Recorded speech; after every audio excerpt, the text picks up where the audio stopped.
सूरजपुर नाम के एक राज्य में किशोर नाम का एक गरीब मजदूर अपनी पत्नी शारदा के साथ रहता था। किशोर बहुत ही चतुर, चालाक और बुद्धिमान था, लेकिन वह एक भला आदमी था। अपनी गरीबी की अवस्था में भी वह सुख और संतोष से रहता था। सुनी जी, आज मेरा बेसन के लड्डू खाने का बड़ा ही दिल कर रहा है, लेकिन घर में तो कुछ भी नहीं है, ना बेसन, ना घी, ना गुड़। आप यह सब चीजें किसी तरह से ले आओ तो हम दोनों बेसन के लड्डू खा सकते हैं। चिंता मत करो भाग्यवान, मैं अभी बाजार जाकर यह सभी चीजें लेकर आता हूँ। ऐसा कहकर किशोर वहां से चला जाता है और थोड़ी देर चलने के बाद वह मन में पूछने लगा है, भगवान, मैंने अपनी पत्नी से कह तो दिया कि मैं यह सभी चीजें लेकर आता हूँ, लेकिन कैसे लेकर जाऊँ और कहाँ से लेकर जाऊँ? मेरे जेब में तो 1 रुपया भी नहीं है। मैं एक काम करता हूँ, क्यों ना अपने दोस्त के यहाँ जाऊँ, क्या पता वह मुझे कुछ पैसे उधार दे दे। यह सब सोचता सोचता किशोर अपने दोस्त के पास चला जाता है। अरे किशोर, तुम आओ आओ और बताओ तुम्हारे क्या हालचाल है और भाभी जी कैसी है? भाई मैं तो अच्छा हूँ, भाभी भी अच्छी है, यह सब तो ठीक है। मुझे आज अचानक कुछ रुपयों की जरूरत आ पड़ी है, सोचा अभी तुमसे उधार ले लूँ तो बाद में तुम्हें वापस चुका दूंगा, इसलिए मैं तुम्हारे पास आया हूँ। किशोर की ऐसी बातें सुनकर मोहन अपने मन में सोचने लगा, यह गरीब पक्कड़ आदमी भला कहाँ से चुकाए उधार, इसे कुछ भी दे दूं तो वापस मिलने की उम्मीद तो छोड़नी ही पड़ेगी।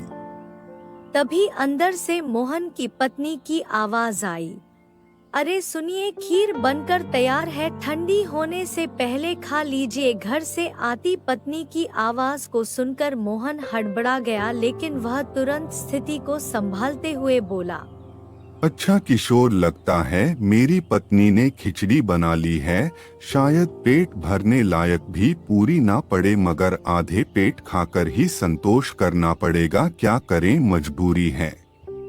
हाँ भाई, एक दिन अपने भी अच्छे दिन आएंगे, ठीक है, चलो तुम खिचड़ी खाओ वरना वो ठंडी हो जाएगी, मैं चलता हूँ।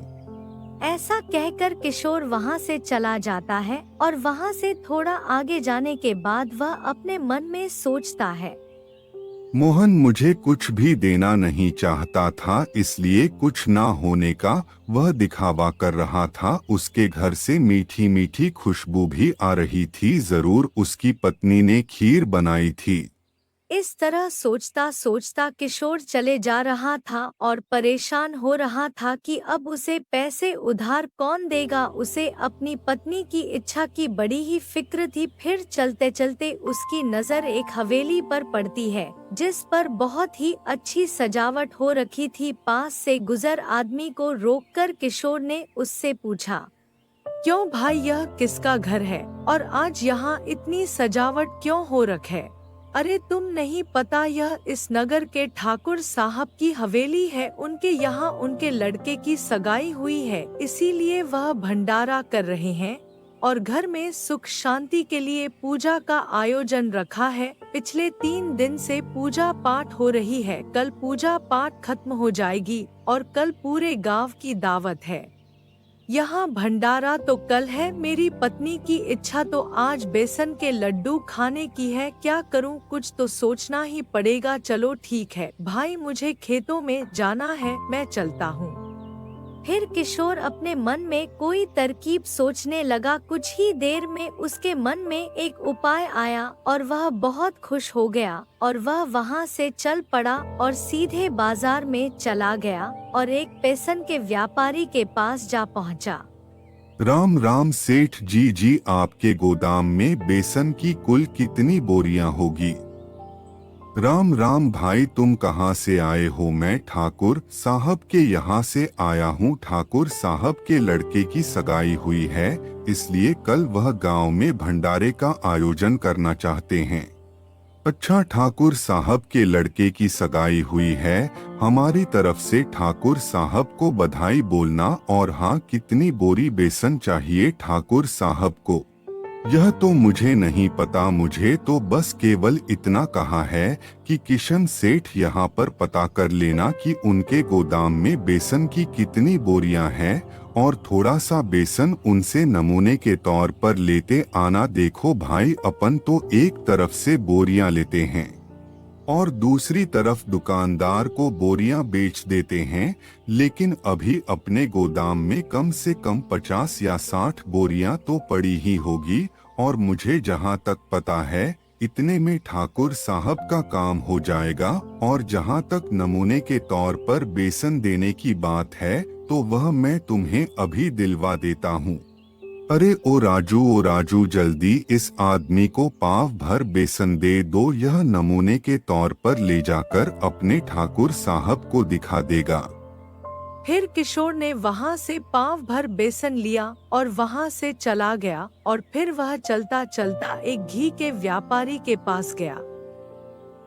राम राम सेठ जी। राम राम भाई, घी के 60 पीपे होंगे सेठ जी? 60 क्यों, पूरे 100 पीपे मिल जाएंगे। लेकिन तुम आए कहाँ से हो, किसने भेजा है? मुझे गांव के ठाकुर साहब ने कल वह गांव में भंडारे का आयोजन करने जा रहे हैं, इसलिए वो घी के लिए पूछ रहे थे। और उन्होंने कहा है कि खुले घी में से थोड़ा सा घी नमूने के तौर पर लेते आना। अरे तो कल जो मेरे यहाँ से घी गया था वह भी क्या मिलावटी था? जाकर कह दे अपने ठाकुर साहब से लेना है तो ले, नहीं लेना है तो ना ले, नमूना मैं नहीं देता। सेठ की बात सुनकर किशोर हैरान रह गया और चुपचाप वहाँ से खिसक गया। उस नगर में घी के और भी व्यापारी थे। किशोर फिर दूसरे व्यापारी के पास पहुँचा और उसे सारी बात बता दी। अरे भाई, ठाकुर साहब ने हमें याद किया, यह तो बहुत ही अच्छी बात है।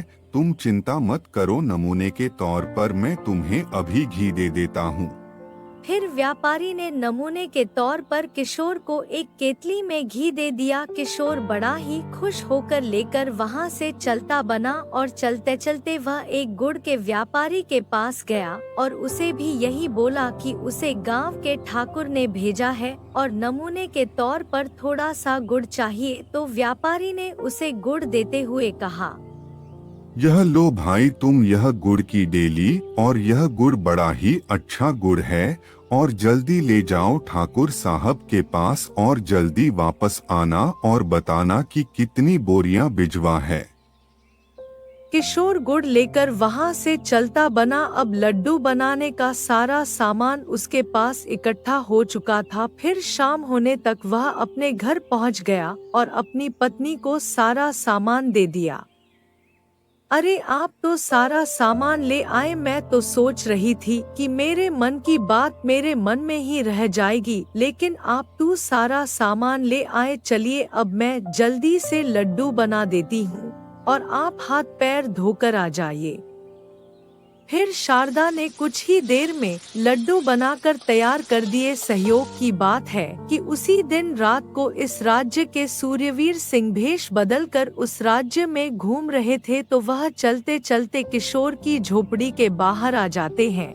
तभी उन्हें आवाज आती है, सुनो भाग्यवान, तुमने लड्डू तो तैयार कर दिए हैं, लेकिन हम इन लड्डू को अभी नहीं खाएंगे। क्यों जी, आप ऐसा क्यों बोल रहे हो? लड्डू अभी नहीं खाएंगे तो फिर कब खाएंगे? अरे मेरा दोस्त वह मोहन है ना, तुम्हारी इच्छा पूरी करने के लिए मैं उससे कुछ पैसे उधार लेने के लिए गया था। वह बोल रहा था कि उसकी पत्नी की इच्छा भी कुछ मीठा खाने की है। अगर वह इस वक्त यहाँ पर आ गया तो हमें ना चाहते हुए भी हमारे लड्डू में से कुछ हिस्सा उसे और उसकी पत्नी को देना पड़ेगा। फिर हमारे हिस्से में क्या आएगा? थोड़ी देर बाद फिर दोनों पति पत्नी दोनों बैठकर लड्डू खाने लगे। इतने में उनके घर में एक मेहमान आता है। किशोर की पत्नी मेहमान को आता देख बहुत खुश होती है, उसे भी लड्डू खाने के लिए बोलती है। तीनों एक साथ बैठकर लड्डू खाने लगते हैं। लड्डू बहुत स्वादिष्ट होने के कारण थोड़ी ही देर में सारे लड्डू खत्म हो जाते हैं। लड्डू खाने के बाद सूर्यवंशी बहुत ज्यादा खुश होता है, उनसे बोलता है, तुम दोनों का बहुत बहुत धन्यवाद, मैं तुम्हारा मेहमान हूँ। लड्डू बहुत ही अच्छे बने थे। लो, इस खुशी में तुम यह सोने के सिक्के की पोटली मेरी तरफ से उपहार समझकर ले लो। नहीं नहीं भाई, तुमने खुद ही कहा कि तुम हमारे मेहमान हो और मेहमान को कुछ खिलाने के लिए कीमत नहीं लेते। बस दुख इस बात का है कि तुमने सारे लड्डू खा लिए। वो लड्डू और मेरी पत्नी के लिए कम पड़ गए। मैं बड़ी ही मुश्किल से अपनी पत्नी के लिए लड्डू बनाने का सामान इकट्ठा करके लाया था। किशोर के बात सुनकर सूर्यवीर सिंह को थोड़ा आश्चर्य हुआ। अच्छा, तो तुम यह बताओ कि तुम यह सामान किस प्रकार लेकर आए थे?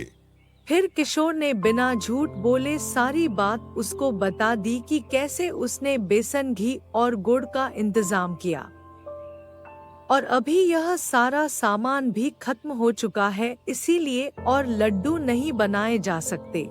तो ऐसी बात है, मुझे माफ करना मेरे मित्र, मजाक में ही तुम पति पत्नी की इच्छा की पूर्ति में मैं बाधक बन गया। अब तुम मुझसे स्वर्ण मुद्रा भी लेने को तैयार नहीं हो, लेकिन मैंने तुम्हें मित्र कहा है, इसीलिए तुम मेरी एक बात मानो। कल सुबह तुम मेरे घर आ जाना, अवश्य ही मैं तुम्हारी कोई ना कोई सहायता जरूर करूँगा।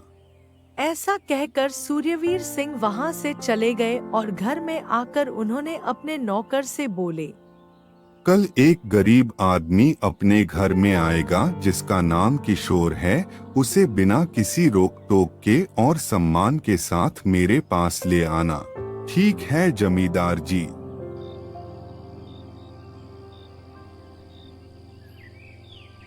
फिर अगले दिन सुबह होने पर शारदा ने अपने पति किशोर को उठाया। आज आपको जमींदार जी के यहाँ जाना है। आज आप पहली बार जमींदार जी के घर जा रहे हो, क्या आप वहाँ खाली हाथ जाओगे? आपको जमींदार जी के लिए कुछ लेकर जाना चाहिए।